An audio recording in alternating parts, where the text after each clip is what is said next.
Everybody, wasn't that a great roll call? Now just let me hear you if you're ready for President Kamala Harris. Friends, we're here to talk about one thing, tomorrow, and building a better tomorrow for all Americans. This November, we can choose a brighter, a fairer, a freer future, or we can relive the dark night of Trump's American carnage. Only one candidate will move America forward, Kamala Harris. Vice President Harris has been the best partner Senate Democrats could ever have asked for.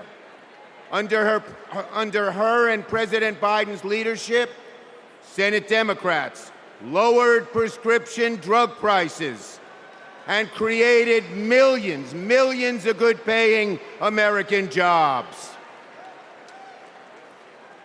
I worked with Kamala Harris when she was Senator Harris.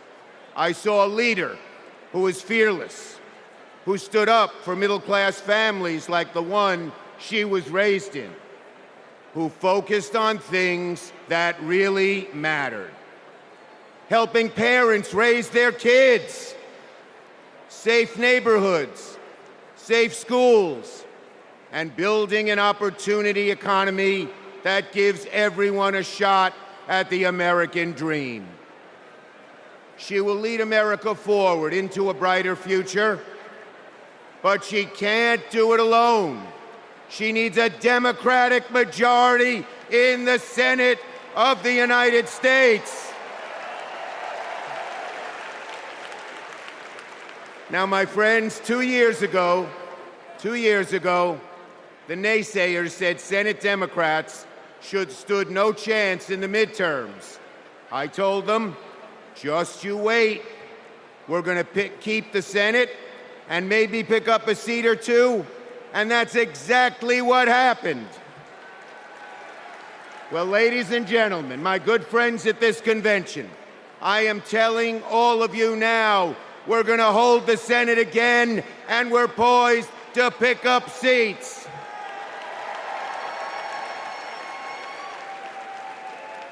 A Democratic majority to create good-paying jobs and lower costs, to defend a woman's right to choose, to deliver for communities back home. Our senators are doing it, like Jackie Rosen, delivering high-speed rail for Nevada. John Tester, bringing high-tech jobs to Montana. And Bobby Casey and Sherrod Brown and Tammy Baldwin and Martin Heinrich fixing bridges in Pennsylvania and Ohio and Wisconsin and New Mexico. We also have amazing candidates.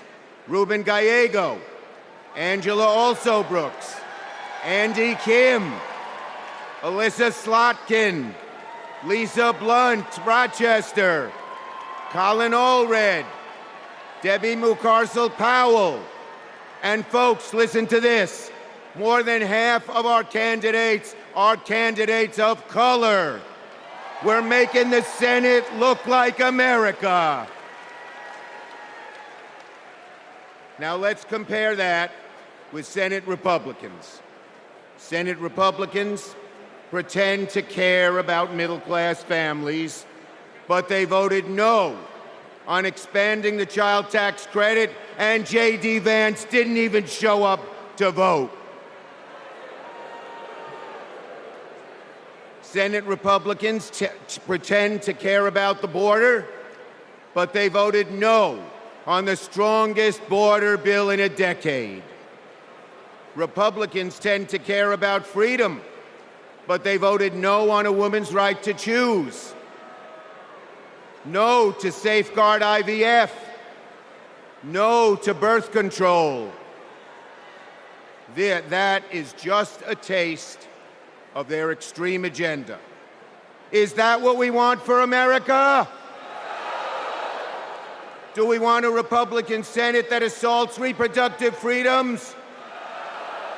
Do we want a Republican Senate that cuts taxes for the rich, rigs the game for big oil and big pharma? Well, folks, the choice is ours. Now, let me close on a personal note. As the highest-ranking Jewish elected official in American history, I want my grandkids and all grandkids to never, never face discrimination because of who they are. But Donald Trump, this is a guy who peddles anti-Semitic stereotypes. He even invited a white supremacist to Mar-a-Lago. And unfortunately, his prejudice goes in all directions. He fuels Islamophobia and issued a Muslim ban as president. Tonight, folks, I am wearing this blue square to stand up to anti-Semitism, to stand up to all hate. Our children, our grandchildren, no matter their race, no matter their creed, their gender or family, deserve better than Donald Trump's American carnage. So, are you ready to make sure Donald Trump never, ever gets near the White House again? So let's elect Kamala Harris, Tim Walz, and a Democratic majority in the Senate and keep the torch of freedom burning bright for generations to come. On to victory in November.